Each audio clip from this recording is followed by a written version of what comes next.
কিয়ামতের দিন যখন সবাই মারা যাবে, শয়তানও মারা যাবে, সাত আসমান যখন ভেঙে পড়বে এবং সাত আসমানের ফেরেশতারা যখন মারা যাবে, তখন আল্লাহ বলবেন, আর কে বাকি আছে? মালাকুল মউত বলবে, আপনার আরশের নিচে আমরা চারজন ফেরেশতা বাকি আছি।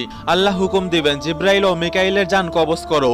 আল্লাহর আরশ তখন সুপারিশ করবে, জিব্রাইল ও মিকাইলকে বাঁচিয়ে নিন। আল্লাহ বলবেন, আরশের নিচে সবার জন্য মৃত্যু। আর তখন জিব্রাইল ও মিকাইলের মৃত্যু হবে। আল্লাহ তখন জিজ্ঞেস করবে, আর কে বাকি আছে? মালাকুল মউত বলবে, আমি আর ইসরাফিল বাকি আছি। আল্লাহ ইসরাফিলের জান কবজ করার জন্য বলবেন, আর ইসরাফিলের হাত থেকে শিঙ্গা পড়ে যাবে আর আল্লাহর আরশের সাথে মিশে যাবে। আর এমনই ভাবেই হযরত ইসরাফিলের মৃত্যু হবে। তখন আল্লাহ আবার জিজ্ঞেস করবেন, এখন কে বাকি আছে? হযরত আজরাইল আলাইহিস সালাম বলবে, শুধু আমি বাকি আছি। আল্লাহ বলবেন, তুমিও আমার সৃষ্টি, তোমাকেও মরতে হবে, তোমার জান তুমি নিজেই কবজ করো। তখন হযরত আজরাইল আলাইহিস সালাম এমন এক চিৎকার দিয়ে নিজের জান কবজ করবে, যে চিৎকার কিয়ামতের সময়ও কেউ শুনবে না।